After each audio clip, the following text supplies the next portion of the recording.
trouble. Based on the annual story by Christopher Audrey. Spotted flying through the air and reported to the Sodor Star newspaper by Ryan. Hello and welcome to Sodor FM Lunchtime News. Our top story today. A man witnesses the fall of a UFO into the sea on the western side of the island. The incident is said to have happened early this morning, and police teams and scientists are combing the area for any signs of the object. The man who made the discovery, Mr. Jerry Hadrick, had this to say. It just fell out of the sky and landed in the sea. I couldn't believe it. It all happened so fast. Only minutes before, I'd have been ridiculating the Sodor Star newspaper for publishing what I thought was sensationalist rubbish. But I'd have seen this, I'd say there might be something to it. We'll have more in this story as it comes to us. And now for something completely different. One morning, Oliver's driver and fireman arrived from work to find him standing in the shed looking miserable. Oliver, what's wrong with you, old boy? Get down. I'm all knocked up. My funnel. I can't breathe properly. Another excuse to get out of goods work, eh, Oliver? Oh, my God. That's funny. I gave your smallpox a good clean yesterday. Tell you what, I'll have a go at your tubes this evening after work. That might help. Thank you. Come on, Oliver. Can't waste time slacking here just because you feel a little bit under the weather. Now, come on, get steam up. Let's see those clothes, shall we? Doc refused to go, Henry and James pretending they were ill. He never stood for their nonsense, and he thought he would do the same. However, throughout the day, it became increasingly obvious that Oliver wasn't returning at all. As he shouted the bell as trucks in the yard for Douglas, he was very short of steam. Come on, Oliver. We can't be kept waiting. Yeah, hurry up. Be quiet. I'm doing the best I can. Poor little Oliver is feeble and old, more useless than usual because of the common cold. But in spite of it all, Oliver managed to finish the day's work, and his driver gave his tubes a thorough clean out as promised. But he wasn't afraid it rained the following morning at all. He was still stuffed up. In the end, an inspector was brought to the yard to find the cause of the problem. Lord, as to what's wrong with him. We inspected all his parts, cleaned out everything from cylinder cocks to ash pans. He's still sneezing. Are you sure there's nothing else we can do, Inspector? Yeah, I mean the sneezing we could put up with. It's the ashes he lets loose that have been the cause for complaints. Need to change the timetable around. Whatever it is, it's stopping the fire from burning properly. So there's no way that Oliver will be ready in time for the morning goods. Seeing as Don and Douglas come here every day, the responsibility will have to fall on Doug. But what about my passengers? I'll be pushed for time if I have to run back to start my run after delivering trucks to Tidmouth. Nothing we can do, I'm afraid, Doug. I'll try shifting things around as best I can, but I can't make any promises. Doc didn't mind hard work, but he didn't like letting his passengers down either. Taking Oliver's goods train before his first passenger train often made him late, and he became increasingly frustrated with the situation. The trucks, however, loved seeing him in this fix that continued to irritate him further. Mike and Bert caught him in their warmth as he bumped and banged them all around the yard.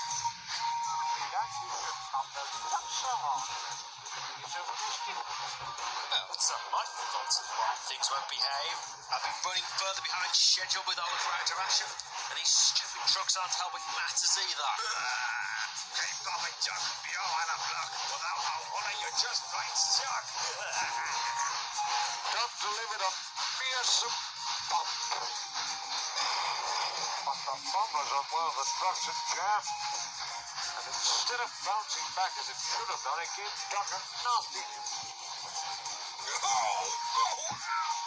You know how I felt, mate. No one appreciates good comedy these days. Ouch, that was too rough. Oh, well. Duck soon reached the big station. He left his truck and set up back for the terminus with his passenger train. But soon after he had started, he began to feel uneasy. Something cold and wet splashing against his left hand. Yeah, you filled them up. You sure you filled them up before we left the station, are you? Right before we started. We can't use that much water. The gauge is probably broken or something. I don't think it is. From what I can see, I think I've sprung a leak. Whatever it's been, we're fine up until you bang those trucks around the yard, Dad. Just have to stop at the next station and take a look. The next station wasn't too far away, so they struggled on there. Sure enough, when they came to examine Duck, they found a steady dribble of water emitting from the corner of one of his tanks. I don't believe it. First Oliver, and now you, Dad. Whatever your engine's coming to? What's happened? Well, it looks like you must have loosened up late when we bumped those trucks. We'll have to go back to the sheds to have that mended. Oh, for the love of brew now. Those trucks always manage to bump things up. What about our passengers? How they? Don't worry. We'll have them underway somehow. Meanwhile, we better get you home. I'm sure Oliver will have steam up by now to get you back to the yard. The driver informed the station master, and he sent for a bus that came to take Duck down to the ship, and the fireman telephoned the yard to send Oliver to the rescue. Oliver, hope you've got steam up, old boy. We need it up the line. Why? What happened? Duck's tanks have sprung a leak. We need to help clear the line. You'll have to go in. All right. I'll do my best.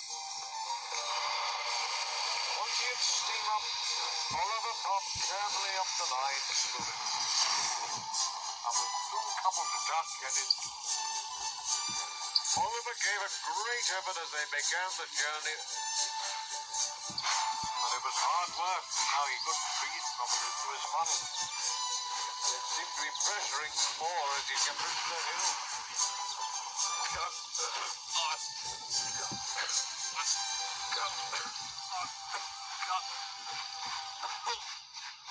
Steady, Oliver. Steady.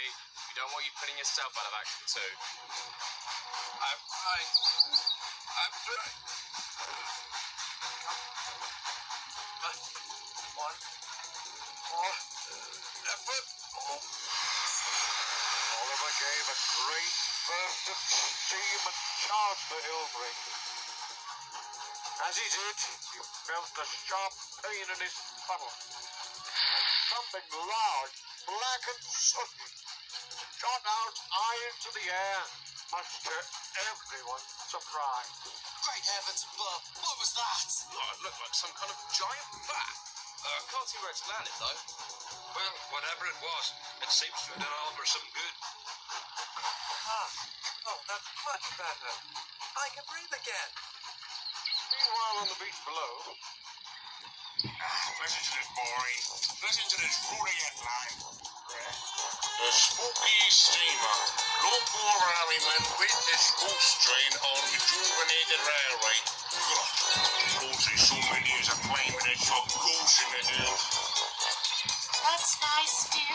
Honestly, I thought good minds are right to the editor. What a load of nonsense.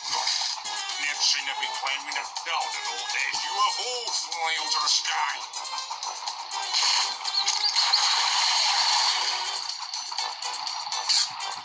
Boy, did you see that?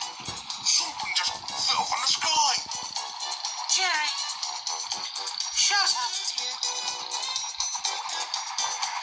and with his new restored health, Oliver brought Duck, Alice, and Mirabelle home in fine sleep. Duck was left in the shed while Oliver looked after the trains for the day in darkness. That evening, when he came home, Oliver checked to see if all was right with Duck again. I'm feeling better, thank you, Oliver. Driver's mended my leaky tank, so I'll be back at work tomorrow morning. Ah, don't worry. We Westerners always pull together after all. Mind you, though, I think we helped each other earlier on. Can't think of my blockage before. Well, from what I can assume, Oliver, you must have had something jammed across your funnel, and the extra effort of pulling duck must have unclogged it and blew it out. If only you'd broken down sooner, Duck. You could have saved all this trouble with inspectors and such. I wonder what on earth happened to that club foot anyway. Who knows? Who cares? Just as long as you can look after those trucks for me, mate. I'll stick to keeping our passenger trains on time.